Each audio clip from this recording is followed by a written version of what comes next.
The smartest thing that you've got to do is you've got to realize what gift that God give you, and that's what you've got to do. And it's not always about making the most money.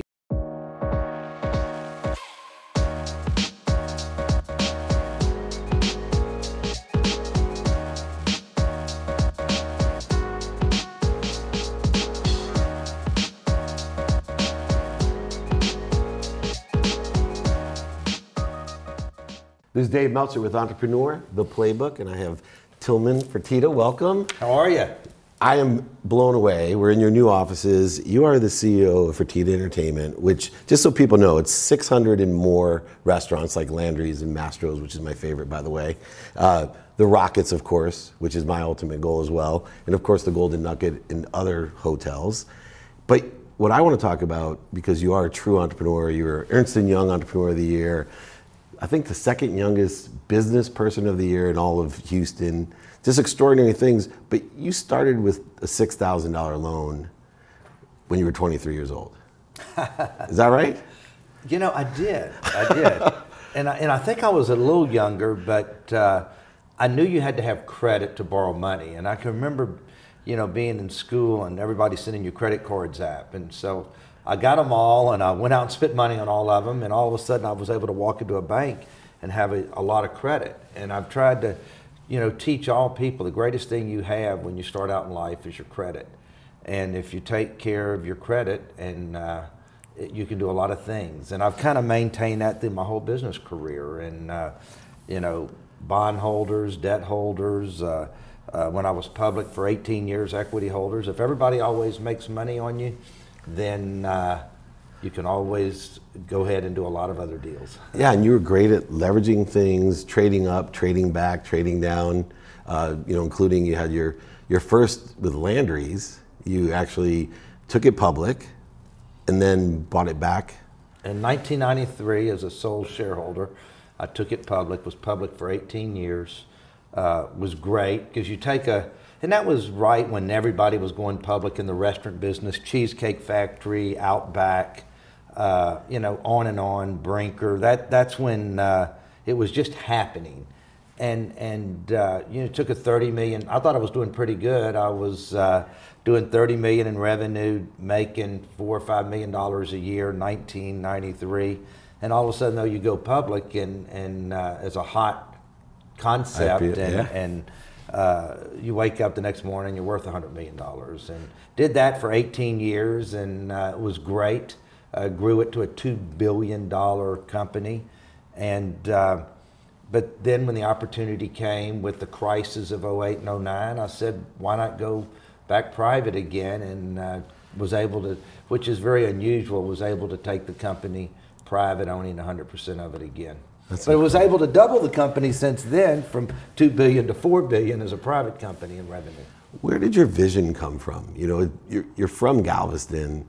You know, I get when people are, you know, their parents went to the Ivy Leagues, they're in New York City, they've traveled to Paris and the Middle East at a young age.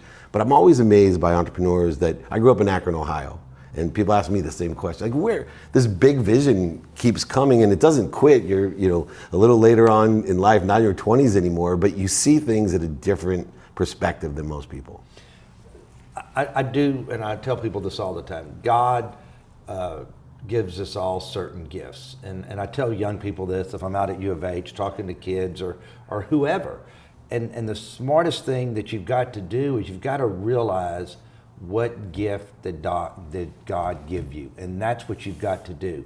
And it's not always about making the most money. It's can I play an instrument well? Can I be an artist? If one of my kids was really good at something but it didn't make a lot of money, I would be fine with that. But find out what you do really well and go after that. He gave me a business mind.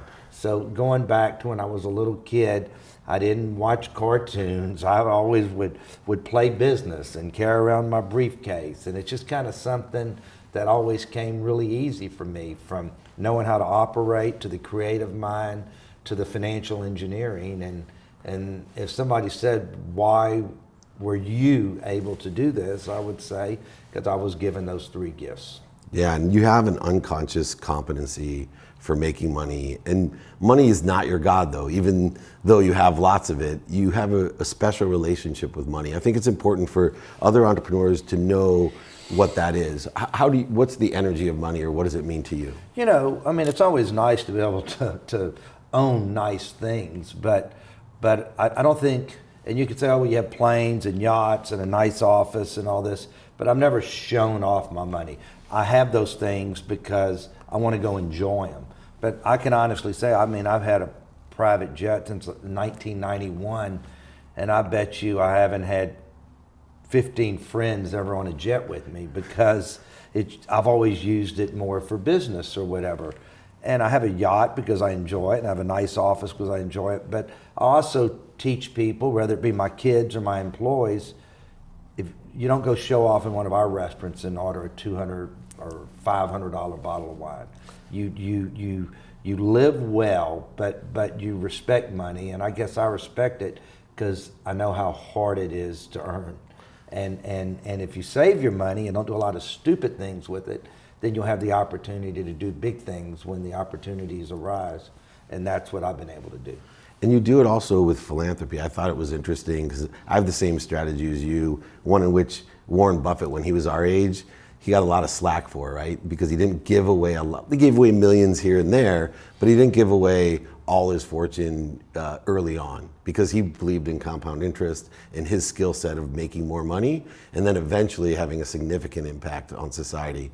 You kind of take the same approach. You're still very much in the ball game about making money, even though 20 million to UAH. No, absolutely. I've given away millions to even different organizations, but some people could say, "Gosh, I wonder why he doesn't give away more." I'm still in the game, okay? Yeah. And you're teaching your kids philanthropy, and I've told them you've got to be involved, because a lot of people who make money tend not to get involved in things in society anymore. And just because I became a billionaire, that doesn't mean, oh, I can't be the chairman of the board of regents anymore at U of H, or I can't be chairman of the police foundation, or I can't be chairman of Houston's Children's Charity. You just can't change because you think, oh, this is above me now. I've always taught them that you continue to give back to society. But yes, will I give away my biggest dollars when I'm not here anymore, or I really shut it down? But I still am in the game every day. I mean, we're looking at deals every single day. And you know what? You never have enough money to be able to do everything you want to do. Speaking of which, right, you are in that top 30 club that owns an NBA franchise, which is extraordinary as a sports person. The ultimate goal being friends with the Hunts and the Rooneys, and throughout the years, the Spanoses. What's next when you say, there's plenty of things to buy? That's a great asset. What tops that one? I have to say, I always said to about 2 years ago, I think I've accomplished everything I wanted to accomplish. Hosted presidents at my house before 40, rang the New York Stock Exchange bell, got into the second youngest person in the Texas Business Hall of Fame, made the Forbes 400. What did I not accomplish? I never got to own a sports team. And I will have to tell you, it is the greatest of them all, and especially in your hometown. Yeah. And you'd be shocked at how many people don't get the opportunity to ever own a team in their hometown, or they have to make it work with lots of partners. And the first row, I don't want to say where I was, but the first year I owned the team, and you're going to visit people, and all the partners are knocking each other, and I was able to do it by myself, and it's just been great. It's owning an NBA team is unbelievable. Well, one of the new things that you're doing is you have a new book coming out, and I love the title, Shut Up and Listen. You're not a shy person about sharing his opinion, and I can't wait to read the book. I know there's 6 kind of general entrepreneurial and business. It's not just for entrepreneurs, it's for business people. Kind of 6 principles that you're teaching, from hospitality to other things within the book. What inspired you, though? You've done it all. What inspired you to kind of share the secret sauce in this book? I was going to always write a book that was kind of a tell-all book, but I wanted to wait till I got a little older because I really wanted to go after some people. But, you still can write that one, by the way. I will. But Harper's came to me and said, let's write, in an In the Zone business book about how do you succeed on a daily basis. And it is really good. And that's the feedback that we've gotten from the focus groups. And we're excited about the September release. And it really makes somebody think. And when I looked at some of the feedback from the focus group as I was reading the book, I put it down and went and instituted this in my business, or I went and changed this with my people at my work, where this was a corporate person. So I think people are going to get a lot out of it. It'll be a lot of fun. You used the word change, and one of the things that I like studying your career as an entrepreneur, I always have a saying that the only people I know that like change are wet babies, but you embrace change, right? Throughout good economies, bad economies, oil economies, real estate economies, all the different things, you've been able to adapt and change and maximize your leverage, but also really taking advantage, I think, of a personal relationship and respect that the people around this area especially have for you. And you've been able to do fair business dealings, which I think have really helped you, because it's a lot more than just having the money to buy a professional team, as you know. I know many billionaires that they'll never let own a team because they weren't kind to their future self. How important was that when you were young? Because you really have lived by, with casinos and everything, a high level of integrity. It's nice to be important. It's more important to be nice, for one. but also, you never live above your means. And I never understood this, because I built my first hotel in Galveston in 1986. And so I've been around the 80s decades in business, the 90s, the 2000, and now this decade, from 210 to 220, and hopefully the next decade. But I've watched so many people come and go, and I've never understood, how is this person gambling all this money in our casino, and then we hear that, they don't have any money anymore, or this person has this house in this great neighborhood and they sold it, or this person owns this airplane but they had a bad deal. I've always lived in a box, and I've never had to change my lifestyle and all those ups and down years in the business world that we go through, because we go through cyclical times. Because I never lived above my means, and I don't want to ever say I lived below my means, but always was in a box and I put this in my book. I said, don't believe the performer you always give to a bank. It's always okay to give the bank what you think could really happen, but you always go to a worst case scenario of what's going to happen, because there's an 80% chance that's going to be reality. And I've always lived by that. And people start drinking their own Kool-Aid and believing their own BS, sometimes just because they had one good deal and they're not as smart as they think they are. Well, I've always known what I know and what I don't know. And I've never thought I was smart just because I pulled off making a few bucks. So always keep yourself in that box, because when you get in trouble is when you get out of that box. Even though you're known as a straight shooter, you're going to tell people, you have your own frequency, you're going to tell people what you think. You have this humility about you. It's not easy. A lot of people, as they work really hard for years and years and years, you've had great success early on and just kept building and building and building. For me, example, my tragic flaw was being a multimillionaire in my late 20s. I did exactly what you said. Believed my own BS, lost over $100 million portfolio, not living by I grew up 6 kids and a single mom. How have you kept that perspective without allowing your ego? You have covers around that I've seen, Midas touch. That's the one thing I believe that I was. Everything I touched, I made money after money after money. How'd you resist what I couldn't resist? Was that ego-based type of activity? Well, because I've known even before Trump that it was always fake news. That's great. And I knew I didn't have that touch. Yeah. But I knew that I could outwork people and outsmart them and build a good culture. And one of my things that makes me feel the greatest about business, what I've accomplished, is if you look at my senior management team of maybe 30 VPs, the average tenure is probably 25 to 30 years. And that's because I did built a culture of how we operate, and they've seen me never change. They still see me come to the office every day. They still see me if I'm walking in one of my businesses, stoop down and pick up a piece of paper, or walking into the front door and seeing a Coke bottle or a glass at somebody and pick it up. And that's where I've just never changed as the operator. But if you don't change, your people won't change.